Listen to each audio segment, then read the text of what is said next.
하나님 말씀 신약성경 고린도전서 15장 35절에서 58절까지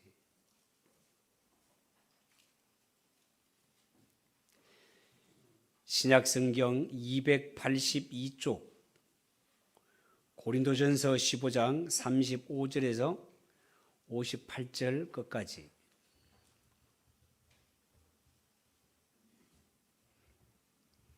찾으시면 한 절씩 교독하겠습니다. 누가 묻기를 죽은 자들이 어떻게 다시 살아나며 어떠한 몸으로 오느냐 하리니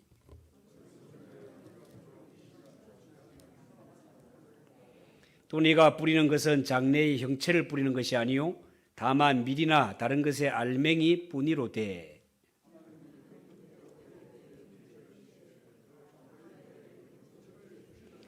육체는 다 같은 육체가 아니니 하나는 사람의 육체요 하나는 짐승의 육체요 하나는 새의 육체요 하나는 물고기의 육체라.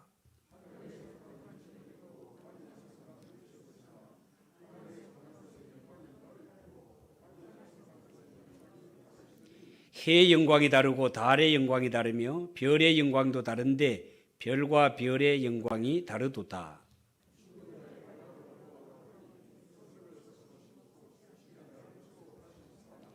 욕된 것으로 심고 영광스러운 것으로 다시 살며 약한 것으로 심고 강한 것으로 다시 살아나며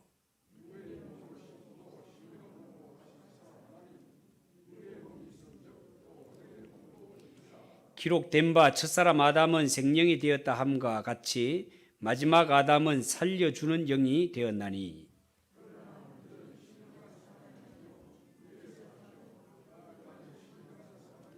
첫사람은 땅에서 났으니 흙에 속한 자이거니와 둘째 사람은 하늘에서 나셨느니라.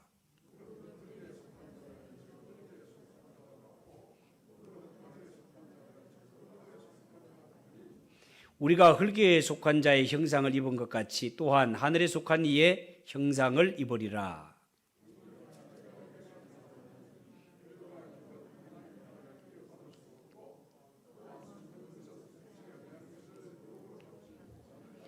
보라 내가 너희에게 비밀을 말하노니 우리가 다 잠잘 것이 아니요 마지막 나팔의 순식간에 홀연히 다 변화되리니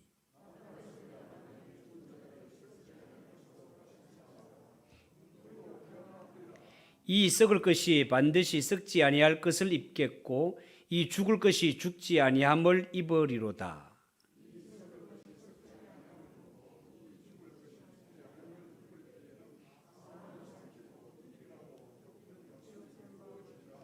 사망아 너의 승리가 어디 있느냐 사망아 네가 쏘는 것이 어디 있느냐.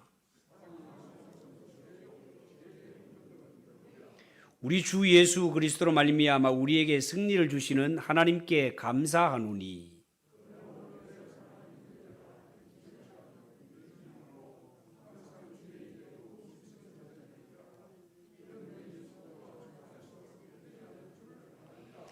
아멘. 이 시간 하나님 앞에 봉헌하겠습니다.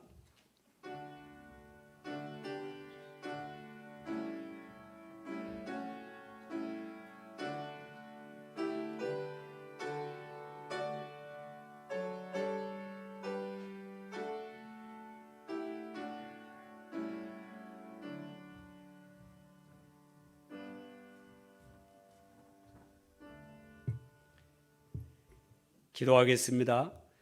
하나님 아버지 은혜를 감사합니다. 이 시간 부활주일을 맞이하여 하나님 앞에 성도들이 나오면서 저마다 정성을 다하여 예물을 드리오니 주여 이 예물을 받아 주시옵소서. 열의 하나를 드립니다. 감사 예물을 드립니다. 주일헌금을 드립니다. 절기헌금을 드리며 성교 예물을 드립니다. 구제헌금을 드립니다. 성미를 드립니다. 여러 가지 섬김과 봉사를 드립니다. 하나님 기쁘게 흠양해 주시고 이 손으로 하는 일들에 하나님께서 범사의 복을 주시되 영혼이 잘되고 범사가 잘되며 강건한 복을 누리는 우리 성도들이 되게 하옵소서. 이 물질 쓰여지는 곳곳에 주의 영광만 나타나며 날마다 하나님의 나라 확장되는 역사가 일어나게 하옵소서. 이 시간 하나님의 말씀의 보좌 앞으로 나아갑니다. 말씀 앞에 겸손하게 하시고 말씀이 영의 양식이 되며 삶의 나침판되어 주님 오시는 그날까지 말씀 따라 주와 동행하는 성도들이 되게 하옵소서. 예수님의 이름으로 기도하옵나이다. 아멘.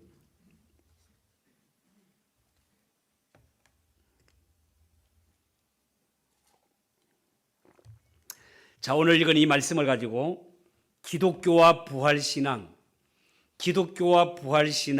제목으로 말씀을 전하겠습니다.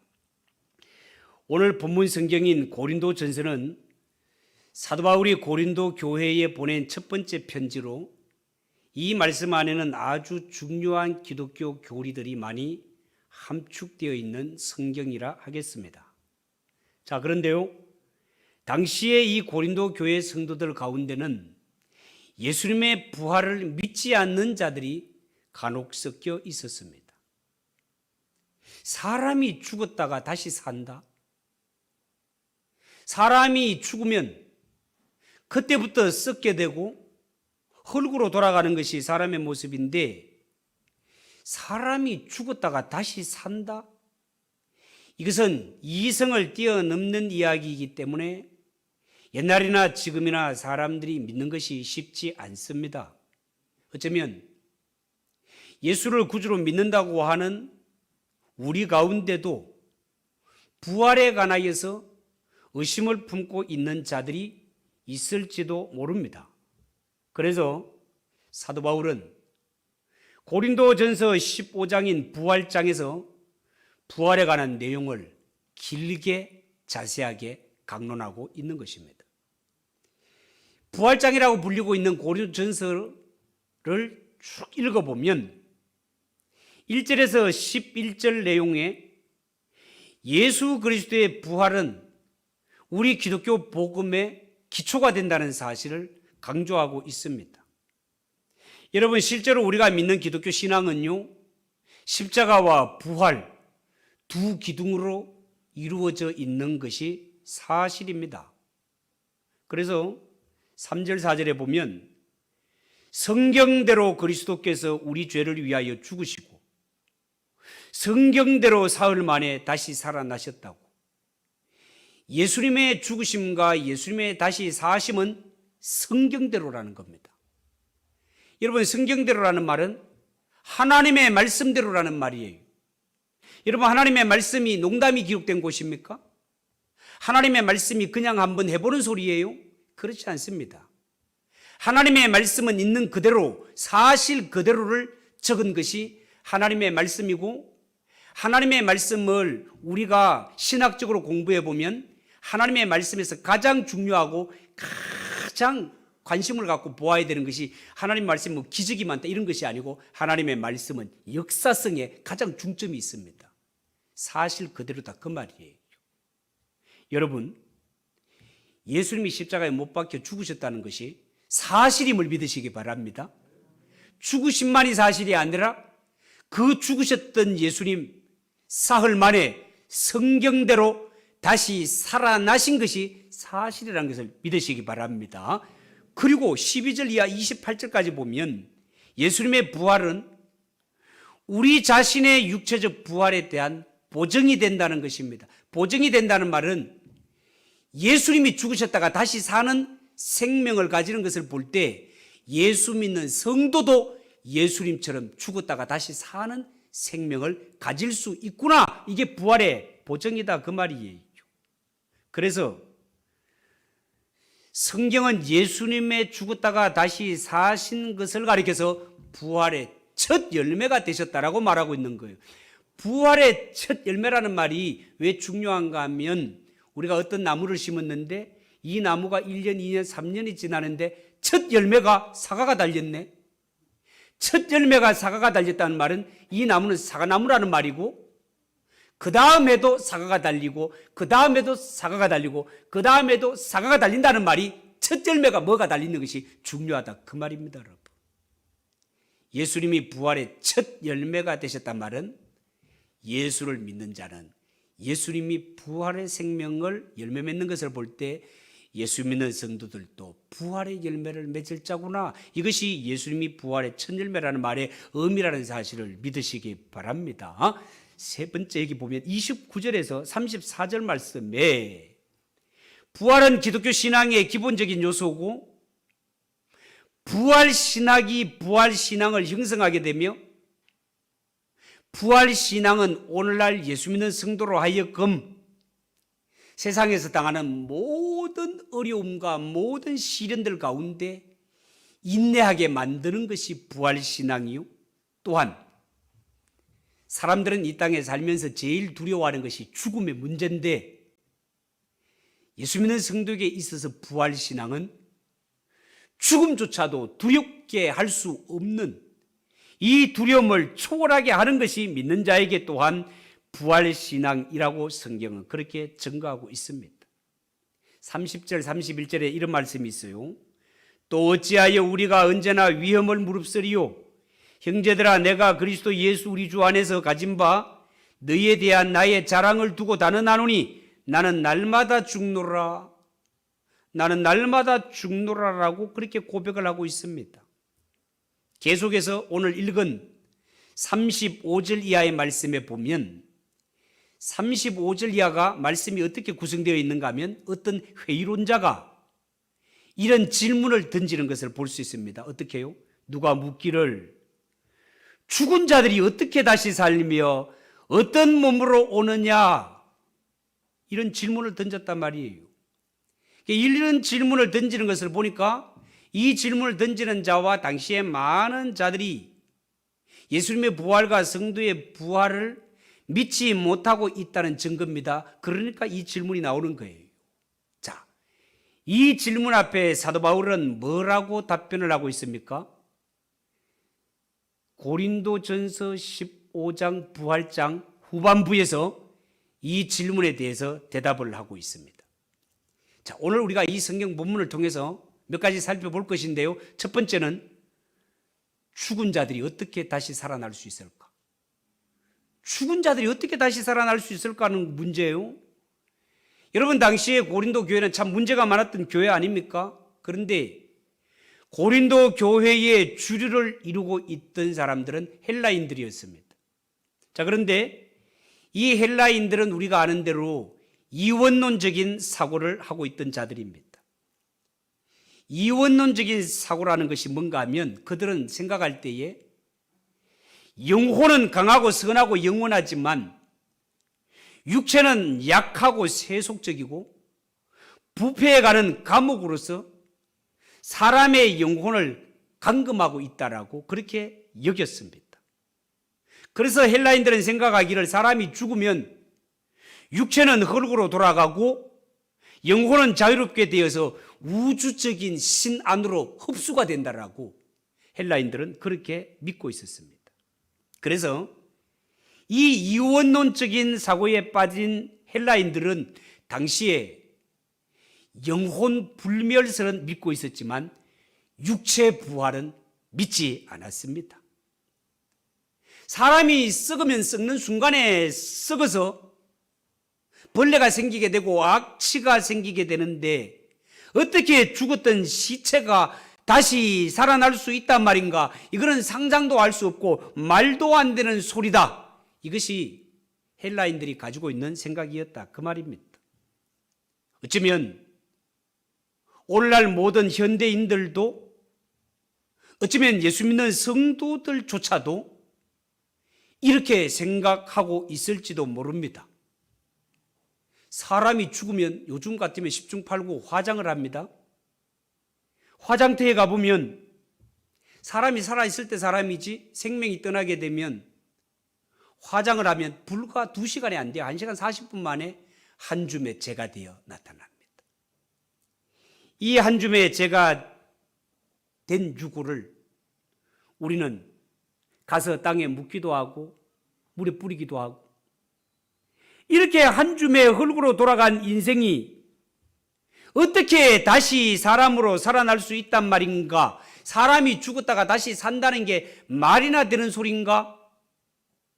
어떤 사람은 물에 빠져 죽었는데 그 오래전에 물에 빠져 죽은 사람, 물고기 밥이 되었어도 벌써 밥이 몇 번이고 됐을 텐데 이러한 사람들이 어떻게 다시 살아날 수 있단 말인가? 부활은 말도 안 돼. 이런 생각이 모든 사람들의 생각이고 어쩌면 예수 믿는 성도들의 생각도 그럴 수 있다는 거예요. 전 진짜 그렇습니다. 제가 학생 시절만 하더라도 제 주위에 예수 믿는 사람들, 저는 그때 학생, 중학생이었는데도 어른들이 생각하기를 예수 믿는 사람은 죽으면 화장은 절대로 하면 안 돼. 화장하면 나중에 부활할 때 힘들어. 뭐 이런 소리를 하는 거를 제 귀로 들었고, 저는 그때 생각하기를, 야, 하나님이 전능하신 하나님인데 뭐 그런 것도 해결하지 못하. 야, 나는 중학교 때 어떻게 그렇게 생각했는지 몰라. 나 그래서 신학 갖는 것 같아요. 예수 믿는 사람들 가운데도 그렇게 생각하는 사람들이 얼마든지 있었다 그 말이에요. 그런데 여러분, 오늘 이 성경의 35절의 질문도 어쩌면 근본적으로 동일한 질문이 아니겠습니까? 죽으면 썩기 마련이고 썩으면 냄새나고 벌레가 생기고 흙으로 돌아가고 화장하면 한 줌에 젠데 어떻게 사람이 다시 산다 말이고, 이런 의문과 질문을 던지는 자에게 사도 바울은 명확하게 대답합니다. 거기에 대한 대답이 36절 이하에 이어지고 있습니다. 36절 이하에 이런 질문을 던지는 자에게 사도 바울은 뭐라고 합니까? 어리석은 자여. 어리석은 자여. 여기에 어리석은 자여라는 말은 분별 없는 자여, 앞뒤 분간을 하지 못하는 자여, 그런 뜻이 되겠습니다. 왜 이렇게 죽은 자에게 있어서 부활은 택도 없는 소리다라고 생각하고 의문을 가지고 질문하는 자에게 사도 바울은 어리석은 자여라고 말할까요? 왜 이렇게 대답을 하고 있을까요? 부활을 믿지 못하는 자들이 놓치는 것이 하나가 있습니다. 그 놓치는 것이 뭡니까? 이 말씀을 약속하신, 부활에 관하여 말씀하시고 약속하신 분이 전능하신 하나님이라는 사실을 놓치고 있는 것입니다. 전능하신 하나님. 전능하신 하나님은 어떤 하나님이십니까? 이 세상 처음 만물을 창조하실 때 아무것도 없는 무에서 유를 불러내시는 이가 전능하신 하나님이십니다. 아무것도 없는 곳에서. 이런 전능하신 하나님이시라면 아무리 죽었던 자도 말씀하시면 다시 살아나고 뿐만 아니라 어떻게 죽어 오래전에 물고기 밥이 됐든 화장해서 죄로 돌아갔든 상관없이 하나님이 말씀하시면 모든 죽음의 처소가 다 내어놓을 수밖에 없는 것이 전능하신 하나님 앞에 태도라는 것을 믿으시기 바랍니다. 여러분, 정말 그렇습니다. 뭐 하나님이 뭐 달리 전능하신 하나님이세요? 말씀하시면 그대로 되시는 분이 하나님이시다 그 말이에요. 그러면서 36절 이하에 사도 바울이 부활에 대해서 예를 들어서 이런 설명을 하고 있습니다. 예를 들어, 어리석은 자여, 네가 뿌리는 씨가 죽지 않으면 살아나지 못하겠고, 네가 뿌리는 것은 장래의 형체를 뿌리는 것이 아니요 다만 밀이나 다른 것의 알맹이 뿐이로되 하나님이 그 뜻대로 그에게 형체를 주시되 각 종자에게 그 형체를 주시느니라. 자, 이렇게 말하고 있습니다. 여러분, 씨앗을 한번 떠올려 보세요. 씨앗은 겉은 딱딱한 껍질로 쌓여 있습니다. 겉으로 보면 죽은 것 같지만 이 씨앗을 땅에 심고 물을 주게 되면 이 씨가 물을 머금음으로 말미암아 썩게 됩니다. 그런데 이 썩었던 씨가 싹을 틔우는데요, 이 썩은 것 같이 보였던 씨가 싹을 틔우고 나오는 모습이 마치 부활과 같은 원리다라는 거예요. 사람이 바로 이 씨앗처럼 육체가 죽어서 없어지는 것 같지만 씨앗에서 싹이 트고 줄기가 나고 꽃이 피고 나무가 되고 열매가 맺히는 것처럼 사람의 죽은 몸이 신령한 몸으로 다시 사는 날이 있다라는 것이 성경의 말씀이다 그 말이에요. 뿐만 아니라 씨가 겉으로 볼 때는 조그만하고 새까만 게 전부 비슷비슷하게 생겼지만, 그러나 이 씨앗들을 딱 심게 되면 씨앗 종류별로 싹들이 나오게 되고 이것이 자라게 되고 꽃이 피고 나무로 변화되어서 각자가 다른 모양의 형태로 자라나는 것을 볼 수 있습니다.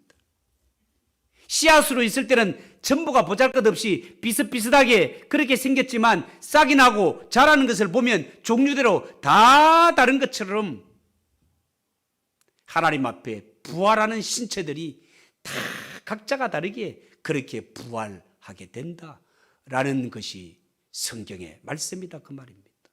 두 번째 생각할 것은요, 죽은 자들이 어떤 몸으로 다시 살아날까? 어떤 몸으로?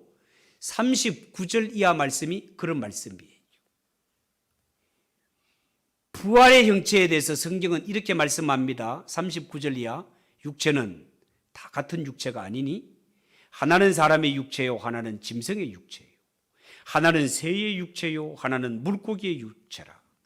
하늘에 속한 영체도 있고 땅에 속한 영체도 있으나 하늘에 속한 것의 영광이 따로 있고 땅에 속한 것의 영광이 따로 있으니 해의 영광이 다르고 달의 영광이 다르며 별의 영광도 다른데 별과 별의 영광이 다르도다. 죽은 자의 부활도 그와 같으니. 그렇게 말하고 있어요. 여러분, 이 말을 쉽게 풀이하면 우리가 세상에 살아가는 이 몸, 그리고 저 하늘에서 부활하는 천국에서 살 몸, 이 세상에 사는 몸과 천국에 사는 몸은 완전히 다른 것을 말씀하고 있는 거예요. 다시 말해서 부활의 몸은 영광에 있어서도 우리의 육체와 비교할 수 없는 영광스러운 몸으로 변화를 받게 된다라는 것입니다. 여러분, 그 옛날 첫사람 아담이 하나님과 같이 되려는 교만한 죄를 범했을 때 그 죄의 결과로 하나님은 정령 죽으리라 말씀했습니다. 죄를 범한 인생의 몸은 정령 죽을 수밖에 없는 몸으로 떨어지게 되었다, 그 말이에요. 그런데 예수 믿고 부활에 동참하는 성도의 몸은 정령 죽으리라의 몸이 아니라 썩지 않는 몸, 죽지 않는 몸으로 영광스러운 몸으로 부활하게 된다는 것이 하나님의 말씀의 약속입니다. 부활의 몸, 천국에 들어가는 몸은요, 다시는 아프거나 병드는 것이 없습니다. 죽음이 어떻게 할 수 없는 완전한 몸이에요. 이것을 가리켜서 42절 이하에 이렇게 말씀하고 있습니다.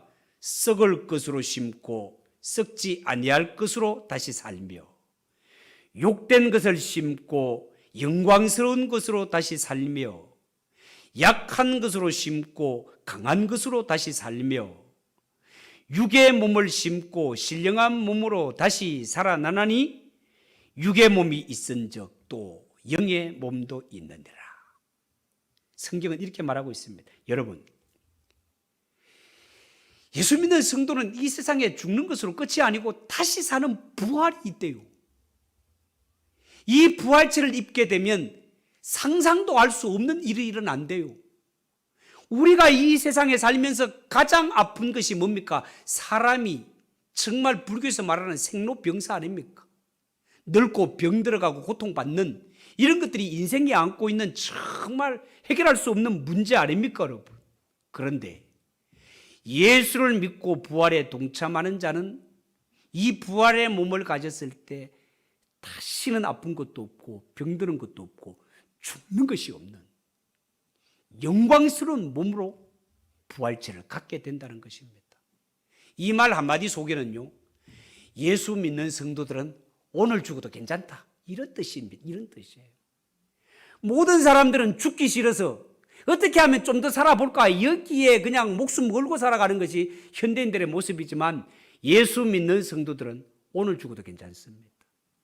이 세상과 비교할 수 없는 천국이 우리를 기다리고 있는 것이 확실하고 이 세상의 연약한 몸과 비교할 수 없는 부활의 몸이 우리를 기다리고 있다는 것이 사실이기 때문에 여러분, 예수 믿는 성도, 정말 죽어서 천국 갈 것이 보장되어 있는 성도는 오늘 죽어도 걱정 없는 것이 예수 믿는 성도라는 사실을 믿으시기 바랍니다.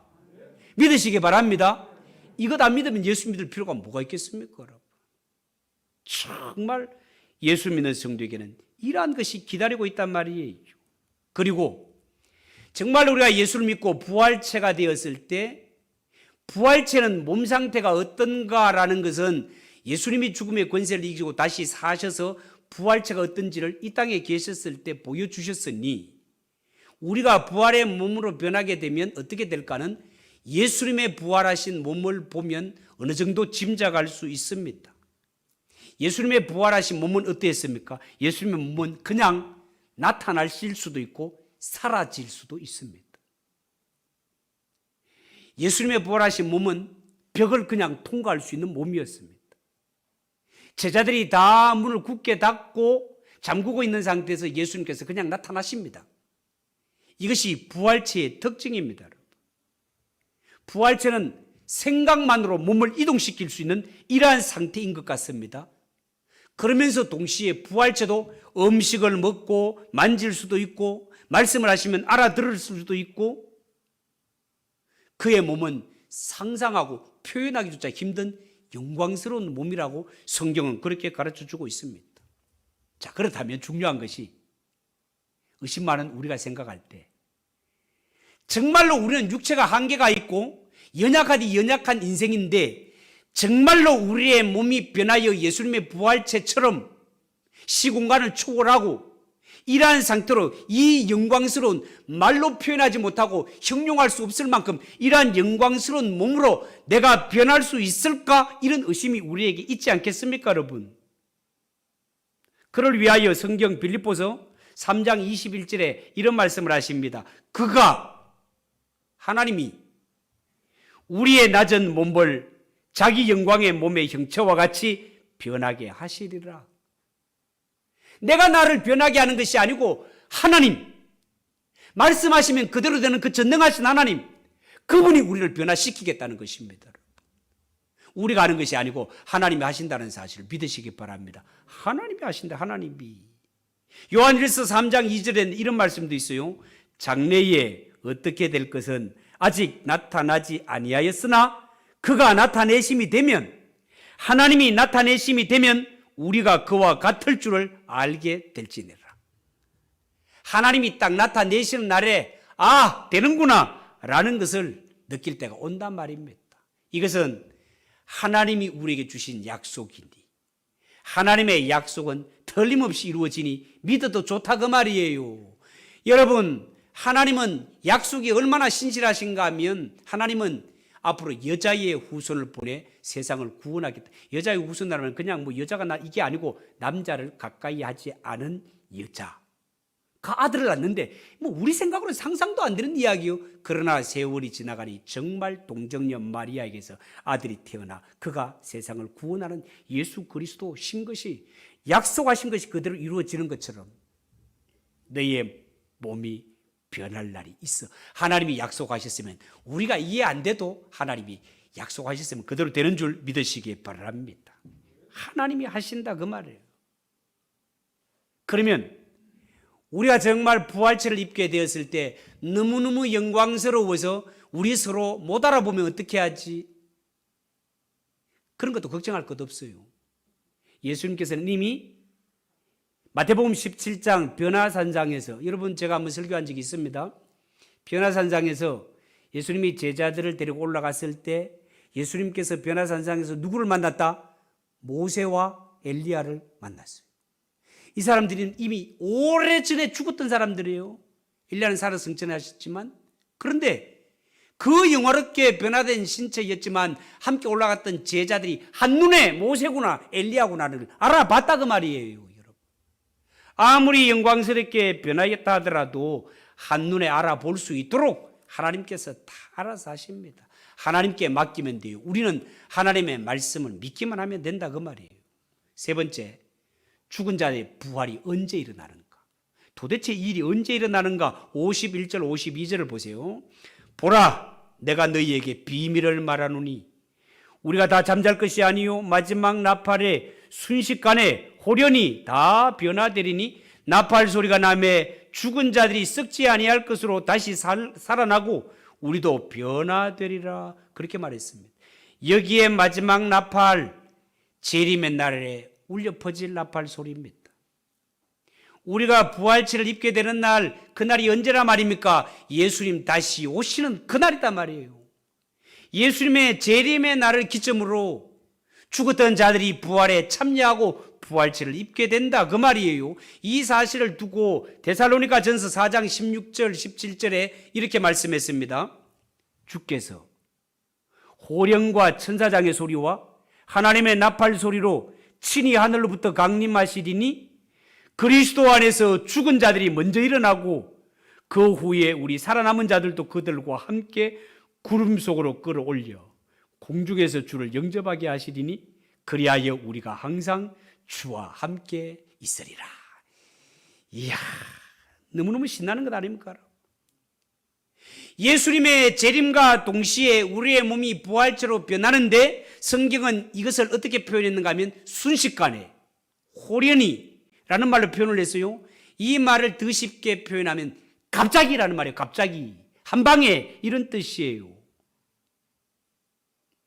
여기에 호련히, 순식간에 라는 말에 반대 의미가 있다면 이거는 순식간에 갑자기라는 말이니 반대말은 뭐 천천히, 늦게 뭐 이런 표현이 되겠죠. 그런데 제가 볼 때는 더 정확한 반대말은 진화라는 말이 아닌가 그렇게 생각을 해봅니다. 여러분, 진화라는 것이 뭡니까? 원숭이가 변하여 사람이 되는데 꼬리가 떨어지기까지 뭐 수백만 년이 걸렸다고 하고 뭐 이런 거 아닙니까, 여러분? 지층이 쌓여갖고 막 수만 년, 수백 년 지나가지고 뭐 이렇게 됐다 그런 것 아닙니까, 여러분? 그러나 성경은 순식간입니다, 순식간. 하나님의 창조도 순식간에, 홍수 심판도 순식간에, 소돔과 고모라 심판도 순식간에, 부활 사건도 순식간에 호련히 일어난다라고 성경은 그렇게 말하고 있다 그 말이에요. 여러분, 사람이 이 세상에 살면서 가장 두려워하는 것이 뭡니까? 죽음이라는 것입니다. 죽음은 모든 사람들이 다 두려워해요. 돈 가진 사람들, 힘 가진 사람들은 이 가진 힘과 돈을 두고 죽으려 하니까 얼마나 억울해요. 그러니까 그 사람들은 생각하는 게 어떻게 하면 살 수 있을까? 어떻게 하면 살 수 있을까? 어떻게 하면 안 죽을까? 이것이 그들의 최고의 그냥 관심사예요. 그러나 예수 믿고 죽음 이후에 천국의 문제, 영원한 생명의 문제가 해결된 자는 오늘 하나님이 불러가도 정말 걱정할 것이 없는 것이 예수 믿는 성도라는 사실을 믿으시기 바랍니다. 그러니까 오늘 성경에 보니까 사망아 너의 승리가 어디 있느냐? 사망아 네가 쏘는 것이 어디냐? 사망 한번 나와봐. 우통 벗고 그냥 달기 드는 것을 보잖아요. 죽음을 두려워하잖아. 왜? 예수 믿는 성도에게 있어서 죽음은 천국에 들어가는 인문이기 때문에 그렇습니다. 여러분, 예수님께서 죽으시고 다시 살아나심으로 말미암아 예수 믿는 자는 예수님과 같이 죽어도 다시 사는 이러한 생명을 가질 수 있는 보증이 되었으니 절대로 예수 믿는 성도들이요 죽는 것을 두려워하지 말라. 이것이 부활 속에 다 내포되어 있다는 사실을 여러분 명심하시고 이 땅에 살아갈 때 강하고 담대하게 살아가는 성도들이 되시기를 축복합니다. 여러분, 세상에는 위대한 성인 군자들도 많고 위대한 스승들도 많이 있습니다. 그래서 이 세상의 많은 사람들은 위대한 성령들의 이러한 가르침을 쫓아서 그들을 연구하고 공부하고 그들의 삶을 본받기 위해서 그들을 정말 공부하는 이러한 것들도 사실 뭐 중요하죠. 중요하지만 그러나 엄격히 말하자면 이 세상에 훌륭한 사람들 많이 있었지만 그들은 자신의 죄 문제를 해결하지 못한 자들입니다. 죽고 난 이후에 천국과 지옥이 있다는 사실을 몰랐고 죽음 이후의 사후에 대해서 내세 문제를 해결하지 못한 자들이었다 그 말이에요. 이러한 자들에게 가서 인생의 죽음 후의 문제가 어떻게 되고 어떻게 하면 영원한 생명을 얻을 수 있는가 그들도 해결하지 못하고 그들도 모르는 자들인데 그들에게 가서 이 문제를 해결하라고 물어보고 시도하는 것은 참 어리석은 자고 미련한 자다 말이에요. 여러분, 내가 공부를 하다가 수학 문제를 하는 데 있어서 수학 문제를 하다 보면 이미 중고등학교에 가면 어려운 문제들이 나오잖아요. 그러면 이 어려운 문제를 해결하기 위해서는 정말 수학에 있어서 도가 터진 사람한테 가가지고 이걸 해야지 사칙 연산도 되지 않는 사람에게 가가지고 뭐 방정식을 묻고 미적분을 물어봤자 이건 안 되는 일이단 말이에요. 정말 서로가 골치 아픈 일이단 말이에요. 영원한 생명을 해결하지 못하고 죄 문제도 해결하지 못하고 천국과 지옥에 가나 알지 못하는 자에게 사람이 죽고 나면 어떻게 됩니까? 이런 거 물으면 안 된다 그 말이에요. 인생이 죽고 난 이후에 영원한 세계 천국과 지옥이 있고 이 영원한 삶을 누리는 거, 죽어도 다시 사는 이 길을 유일하게 체험하시고 유일하게 해결하신 분이 주 예수 그리스도 한 분밖에 없다는 사실을 믿으시기 바랍니다, 여러분. 정말로 영원한 생명이 궁금하십니까? 정말로 죽고 나면 천국 가고 싶습니까? 그곳에 가신 분에게 물어보라 그 말입니다, 여러분. 그분은 예수님 한 분밖에 없습니다. 천국에 가고 싶고 영원한 생명을 누리고 싶다면 주 예수 그리스도 앞에 오시기 바랍니다. 그것이 사는 길이고 그것이 영원한 생명을 해결할 수 있는 길입니다. 마지막으로, 그러면 우리가 이 부활이 있는 것을 알고 정말 죽은 후에 천국과 지옥이 있다는 것을 알면 이 땅에 살아가는 인생은 어떻게 살아가야 할까? 첫 번째, 너무 육신의 애착을 가지고 살면 안 됩니다. 사람들 중에는요, 육신에 너무 집착해서 빠져 살아가는 사람들이 많아요. 이런 사람들의 특징은 자기 자신밖에 몰라요. 자기 몸에 좋다면은 온갖 군뱅이도 먹고 뱀도 먹고 온갖 징그러운 것도 먹고 자기 한 몸을 위해서 온갖 것 다 해봅니다. 그러나 사람 사는 것, 그것이 잘 사는 것이 아니고 정말로 천국과 영생을 믿는다면 이 땅에 살아갈 때 나를 희생하고 남을 위해 섬기고 봉사하며 사는 것이 천국에서는 훨씬 더 아름다운 삶을 예비하는 것이 될 것입니다. 성경에 보면 한 알의 밀이 썩지 않고 가만히 있으면 한 알 그대로 있지만 썩으면, 죽으면 많은 열매를 맺는다고 하지 않습니까? 우리의 몸이 한 알의 밀알이라면 남을 위해 썩어지고 희생하고 섬기며 사랑하며 사는 자는 하늘에서 얻을 것도 많이 있지만 나밖에 모르고 오직 나를 위하여 살아가는 자는 거둘 것이 없다 그 말이에요. 빌립보서 3장 8절에 보면 사도 바울은 내가 이 세상의 모든 것들은 다 배설물과 같이 여기노라. 배설물과 같이 여기노라. 왜? 내가 살아보니까 예수 그리스도를 아는 지식이 가장 고상하기 때문에. 이 말은 주 예수 그리스도보다 더 좋은 것 없기 때문에. 내가 알고 있던 많이 배웠다는 것, 돈 많이 가졌다는 것, 이런 것들도 예수님과 딱 비교했을 때 이 세상 모든 부귀영화와 저울을 놓고 달아볼 때, 이 저울을 놓고 딱 달아볼 때 세상 부귀영화 모든 것 여기에 달고 예수님의 보혈, 나의 죄를 씻기 위해서 십자가에 흘려주신 피 한 방울만 딱 얹어도 확 기울어지는 것이 주 예수보다 귀한 것 없네의 말의 의미라는 사실을 믿으시기 바랍니다, 여러분. 이 세상 모든 권력, 모든 돈, 모든 것으로 죄 문제 해결할 수 있는 것 아닙니다, 여러분. 그렇다면 천국에는 돈 많은 사람, 힘 있는 사람 가겠지요. 그러나 천국 누가 갑니까? 죄 문제를 해결받은 자가 가는데 이 죄 문제는 돈과 힘으로 되는 것이 아니라 예수님이 나를 위해 흘려주신 피로 해결받기 때문에 예수님의 피보다 더 귀한 것 없음을 믿으시기 바랍니다. 이것을 사도 바울이 알았기 때문에 세상 모든 것들은 내가 다 배설물같이 똥과 같이 여기고 나는 예수님만 자랑하고 십자가만 자랑하겠노라 그렇게 고백하는 거예요. 그러니까 정말 부활의 생명을 알고 천국과 지옥을 안다면 이 세상 육체적인 것에 너무 집착해서 살지 말고 정말로 부활을 믿는다면 이 땅에 살아갈 때 거룩한 삶을 살아라라는 것입니다, 여러분. 32절에 보면 죽은 자가 다시 살지 못한다면 내일 죽을 터이니 먹고 마시자 하리라 이런 말이 있어요. 하나님을 알지 못하는 자, 심판과 부활을 믿지 않는 자는 죽으면 세상의 모든 것이 끝난다고 생각합니다. 그러니까 죽기 전에 내 하고 싶은 거 다 해보자는 거예요. 죽으면 끝이니까 있는 돈도 다 써버리고 내가 할 수 있는 거 다 해버리고 먹고 즐기자. 죽기 전에 다 해보자.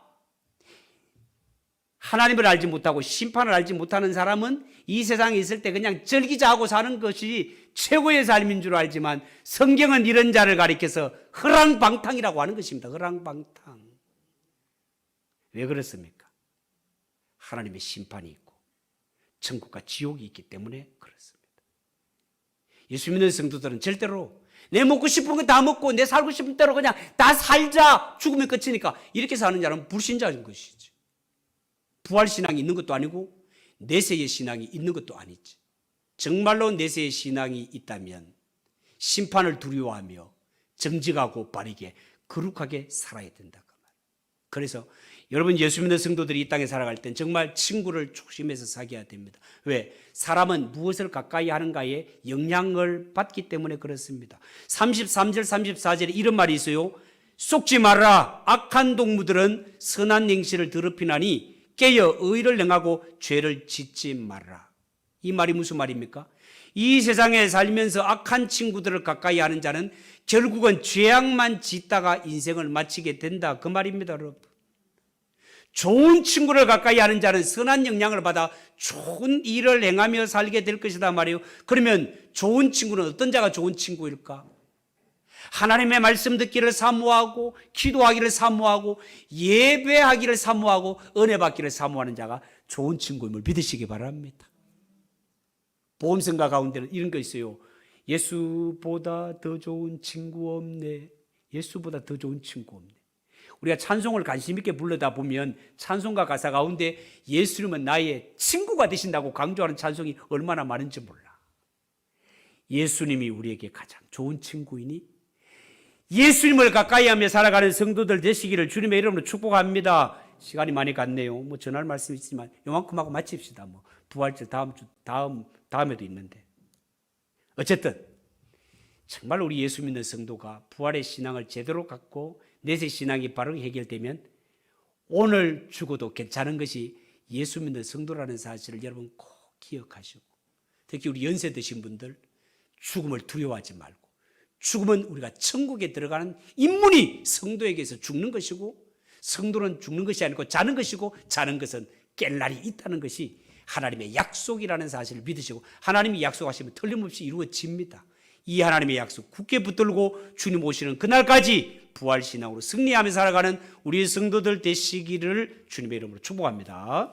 기도하겠습니다. 하나님 아버지, 오늘 이 말씀으로 기독교와 부활신앙 말씀을 전했습니다. 하나님 아버지, 주님 오시는 그날까지 부활신앙으로 똘똘 뭉쳐서 승리하며 살아가는 성도들 되게 하옵소서. 예수님의 이름으로 기도하옵나이다. 아멘.